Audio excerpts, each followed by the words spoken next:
The world of electric motorcycling is changing at a fair clip. In fact, in some ways, it's changing faster than the world of electric cars, with companies like Zero Motorcycles pushing the envelope so quickly that they're releasing new and improved models every single year.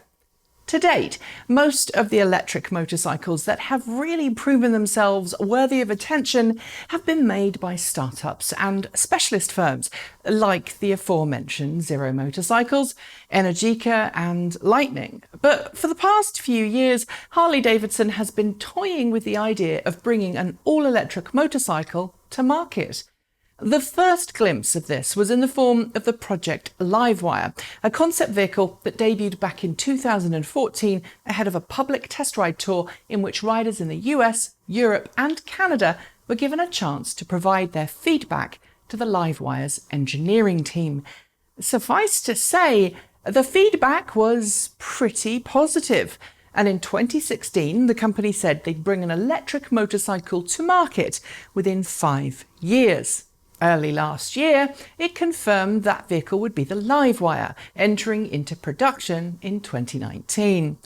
We got to see the production LiveWire for the first time at the start of this year, and while we couldn't get to ride it on the road, we were able to sit on it and have a short virtual reality experience as part of a display that Harley Davidson had at CES 2019.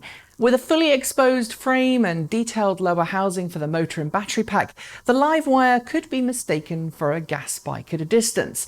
But when it gets closer, the electric whine and belt drivetrain noise is unmistakable. And I know because a few days ago, a quartet of LiveWires cruised by our studio here in downtown Portland while we were heading off to a meeting. I wished I could have ridden one. At the end of last week, after what felt like an age, Harley Davidson produced an official set of specs and pricing to share with us. And based on some of the initial reports you've been hearing, the production LiveWire offers a compelling ride.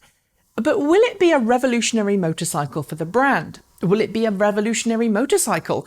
Will it help change people's minds about EVs? Or will it just be a rich person's plaything? Let's deal with the specifications first. Powered by a 15.5 kilowatt-hour battery pack with a usable capacity of 13.6 kilowatt-hours, the LiveWire has a claimed city range of 235 kilometers, a highway range at a constant 113 kilometers per hour of 113 kilometers, and a combined range of 152 kilometers. These three figures I've just given you are all on the Motorcycle Industry Council test cycle. Using the World Motorcycle Test Cycle, however, the LiveWire manages 158 kilometers per charge. I think then that this means that we should expect a real-world daily range of between 100 and 160 kilometers per charge, depending on weather, terrain, and how hard you ride. The LiveWire's motor, a permanent magnet, water-cooled synchronous motor, has a maximum power output of 78 kilowatts and a maximum torque of 116.6 Newton meters.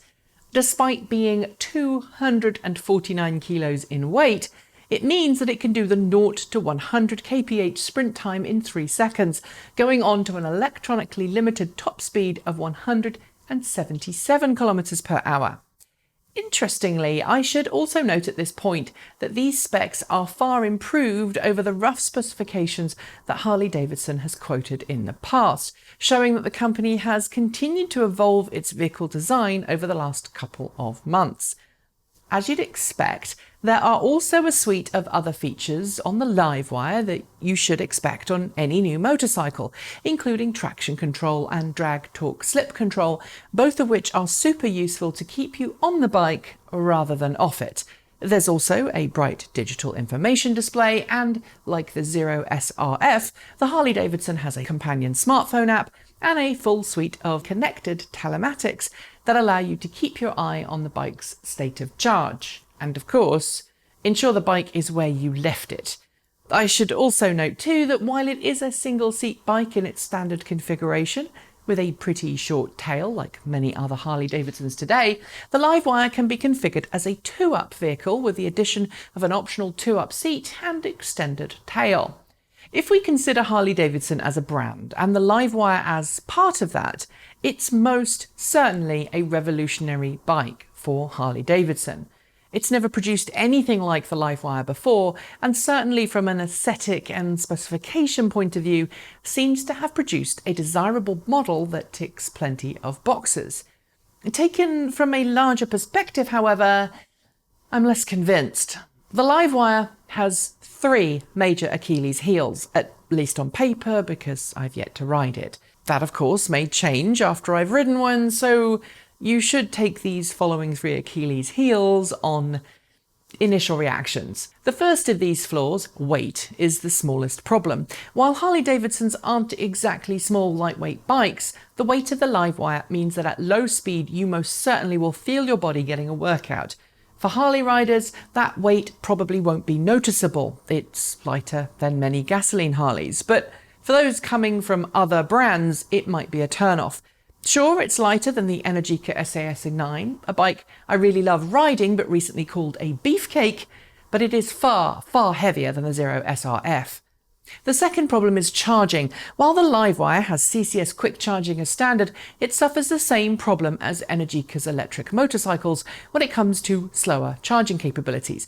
The Energica range comes with a 3 kilowatt onboard charger, something I recently complained about when I reviewed it earlier this year.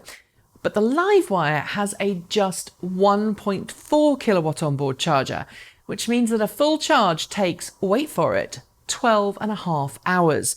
In places serviced by CCS quick charging networks, that's not really an issue, but everywhere else, it most certainly is, especially when the Zero SRF offers up to 12 kilowatts of onboard AC charging capabilities. The final problem? The biggest. Price. In the US, it will retail from $29,799.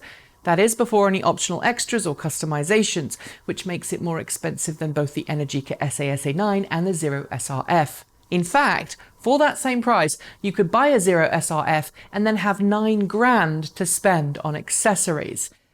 As I've said, however, motorcycles, like cars, are very personal purchases.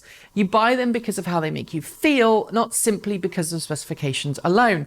And for some customers, the LiveWire will be the ride that they have been looking for.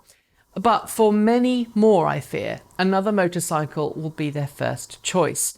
It's for that reason that I can't call the LiveWire revolutionary, at least not based on what I know thus far. That's it. Thanks for joining me, and I'll see you next time.